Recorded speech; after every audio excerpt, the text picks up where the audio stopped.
What happens if you've been injured or the victim of a crime at an apartment complex or some sort of commercial entity like a mall or a convenience store?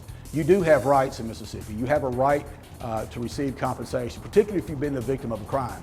The Mississippi legislature passed a little bill called the Landowners Protection Act a couple years ago, and it essentially stripped away Mississippians' rights to recover on behalf of injuries suffered at apartment complexes and commercial buildings.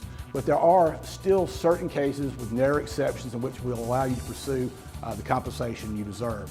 You first have to prove that there was an atmosphere of violence that existed at the place where the injury or the assault or the attack or the rape occurred. And if you can do that by showing a history of felonies there, most people don't know, the criminal history of a business that they are attending, but the owners do, the insurance companies do. They have a duty to protect you. They have a duty to keep their premises reasonably safe. You show up, there's no security guard, there's no light. You just want to run in a convenience store. You run back out and you're robbed. God forbid you're shot or a family member killed. That is a premises liability lawsuit for which they should be held liable. I've represented many people over the years who've been the victim of crimes, who've suffered terrible injuries. I've recovered millions of dollars on their behalf. Call Hearn Law Firm today. The initial consultation is free.